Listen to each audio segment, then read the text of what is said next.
to eat breakfast.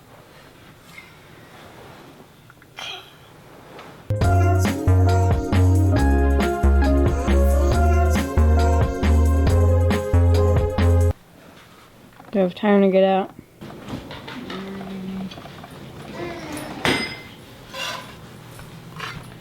For breakfast, we're having eggs. It's gonna be pretty hot.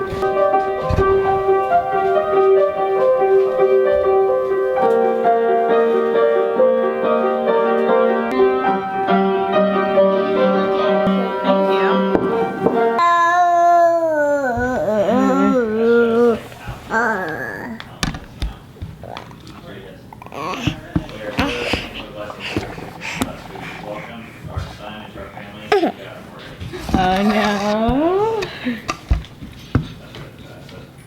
We welcome our son to our family in August and move into our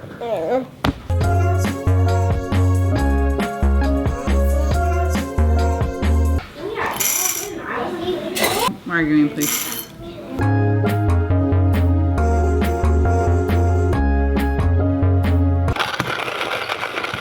How we deal with the big disappointments in life depends a great deal on how the people who loved us helped us deal with smaller disappointments when we were little. That's something that I have learned about with parenting, but really I can apply it to myself. When my kid comes to me, it's a hard thing to do because my first knee-jerk reaction is to just say, it's okay, and try to fix it, but really I'm dismissing it. So I try to say something different that's more entering into their pain or their hurt. Like, I'm really sorry you're so disappointed and you're sad. Hi. It's time for Shabbat cleanup. All right, 7, your jobs are kitchen, attic bathroom, and the green couch room. Make sure you vacuum, that's what that is.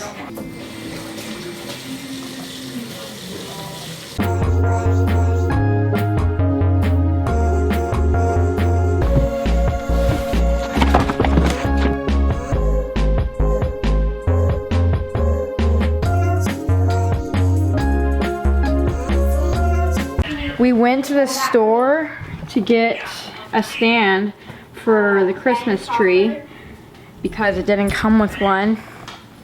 So we went to the store to get a Christmas stand, but there were none there. I think they sold out or something. So now we are talking on the phone Press the red button. to Kroger. Good job.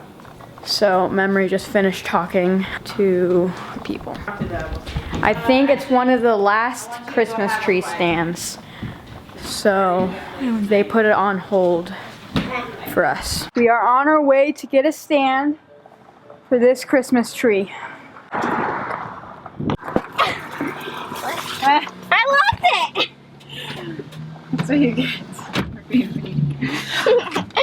I tried to lock you out.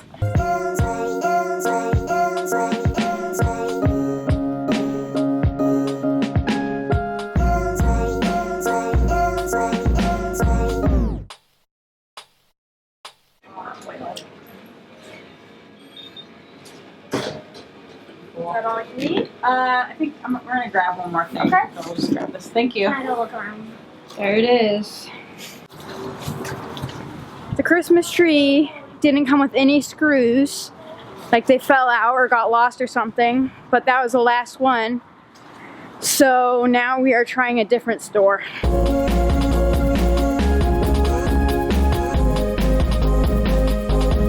That store didn't have a Christmas stand either. So first we tried Big Lots, which didn't have a stand because they got sold out. Then we tried Kroger, which didn't have a stand. And then we tried the Dollar Tree, which didn't have a stand. Then we went to Goodwill, which I'm not surprised that they don't have a Christmas stand.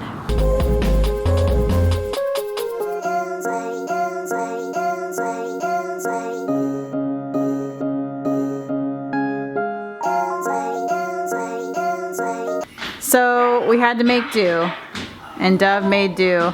We actually even thought about returning the Christmas tree, but Dove made it work, and I'm glad she did because it looks beautiful. No. There's our bow. Yay. Does this make you happy to have a Christmas tree? I mean, Yes, it does. Shabbat starts in 4 minutes. Got cheese and crackers. We're putting mozzarella cheese on top of these. And then we're toasting them. And then we'll eat them. And here are the cheese muffins that Eden makes. beef. Oh, hey, you're getting the microphone in there. This is my final day of vlogging. I think I might be editing a couple more videos, but this is my final day, and I really enjoyed using this camera to film and the desktop upstairs to edit.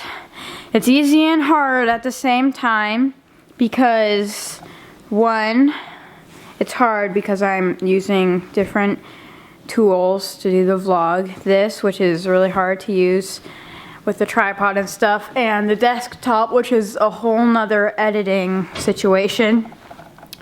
But the easy part is that my dad's gonna be here, so even though he's writing, I can still just go over there and ask if he can upload videos from this camera to the desktop.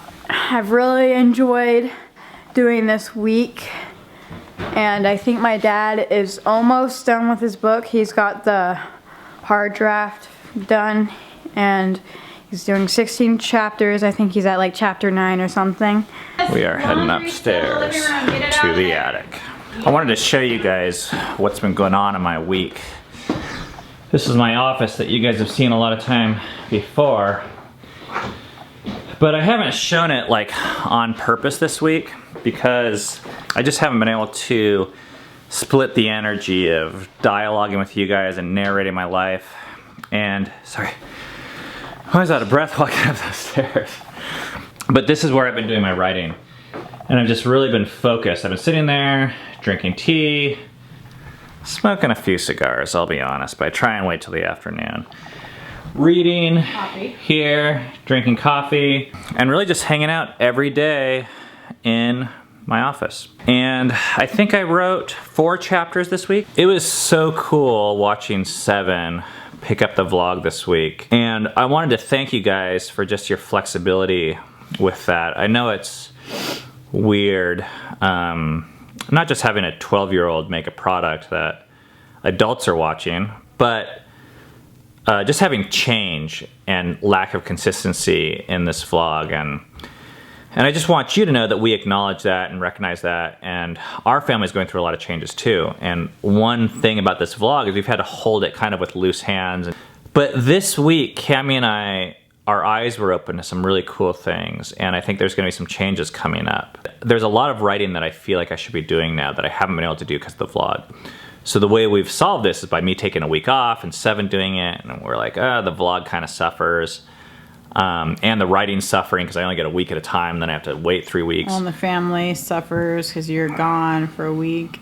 But it's been so good to be here. One story, Sunday night? Yes, Sunday night. I cleaned my office and I crawled into bed naked with Cammie, which is our favorite thing. I've been trying to figure out how to fit this in our vlog, but it just doesn't really fit.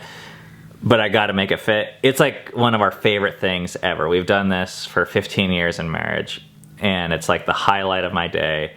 But when I'm gone, we don't get to have that time together. And it's not like crazy sexual or anything. It's just like, it's just closeness. And we can be ourselves. But writing here, when I crawled in bed Sunday night, it's like, oh, this is really cool. So my writing has suffered this week. When I was gone, I did 2 chapters a day, and here I only did 1 chapter a day, but it was so worth it. Anyways, this is the change that we think is gonna be happening. Is Seven, we're gonna gradually incorporate him to do more editing. And he really struggled this week. And it brought me back to my earlier, months of vlogging, was just trying to figure out a story of what do you film? Not to mention, he's learning a whole new program of editing. Oh, that kid, he really put the work in this week. It's like little simple things. Like when you go over to someone's house, you gotta say, hey, we're going to this house and this is what we're doing, and then you got to film leaving, otherwise people get left hanging. And telling stories that matter and picking one, so you're not just filming random parts of the day. All these things we're trying to like train and talk to them about. But I don't even know how to do that. Like, oh man. it takes like so much of my brain power that I'm going through a day to think, okay, these are the things I'm going to film, so therefore I need to kind of like introduce them earlier on in the day, and then we need to fit a Q&A or this important topic in, but not have it take over. And he films different than Ben, because Ben uses the zoom more, but he's like gets in your face and you're like, oh. So even if it's not really valuable for you, I just want you to know it's really valuable for us as a family. And me even just letting go to this is like my baby. You know, this is like what I feel like God called us to. I mean, that might sound extreme, but that's what we believe. And I've been nailing the hell out of it in terms of like just my effort. I've just like given my best. And then to let it go to my 12-year-old son, where when I watch him, all I see is the mistakes he's making, because that's like just what being a dad is like for me. It's like, oh, but it's so good. And I think it's good for me. I think it's good for him. I think it's good for our family. So in the future, I'm going to be spending more time writing and less time letting go of the editing and still helping architect the stories. But our family is going to be growing through this process of vlogging as we learn to work on this project together. And letting go and empowering my kids and training them and accepting them with just where they're at right now with their skill levels is a really important thing for me to do. So this vlog and this project has forced me to do that. Guys, this is our way of being true to what we feel called to, and we were called to first to our family before the vlog. And so we want to honor that, and our family comes first. And so this is kind of showing you that. It was a really hard week for all of us. It was fun to be back. But every night I was telling Cammie, I don't feel like I'm writing as much as I should. I don't feel like I'm writing as well as I could. And there's this whole other dynamic now. Like when Seven films, the teenage girls get a little bit irritated at him, or if they're like in a bad mood, or if he's done something to them recently. They're like, you can't film me. Yeah, and I actually picked up the camera today because Dev did not want Seven to film her.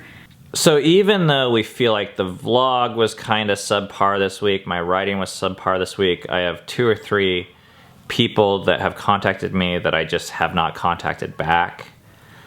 We are entering into our rest, and it doesn't feel like we deserve it. And what we believe is we don't deserve it because of what we've done. We believe we deserve it because of what someone else has done. And this is a life-changing belief to us. Not in a cliche way, like I'm not trying to force life change, but we actually believe what I just said because we practice it first. We don't feel like stopping. I feel like writing more or beating myself up, which is another form of work, or telling Seven he did a crappy job because I can see errors in his editing. Like this clip could have been 1 second shorter. You know, it's just, who cares? It's just like stuff. And we need a break from that. So we're shutting the camera off, shutting our minds off, shutting the email off, and just gonna party. And just try to be present with the people that we love. So we declare upon us, because we believe it, that whatever work we've done is good enough because of Jesus' love for us right now as we stand. We don't have to do anything for it. We believe you guys don't have to do anything for it. That's really good news to us. We hope it's good news to you guys. Thank you guys for sticking through another week of processing and observing another family. Shabbat Shalom.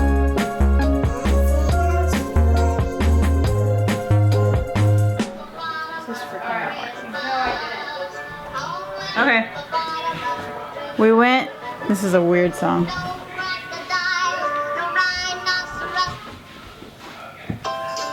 Oh no, there's an ad. Stop it. Stop it.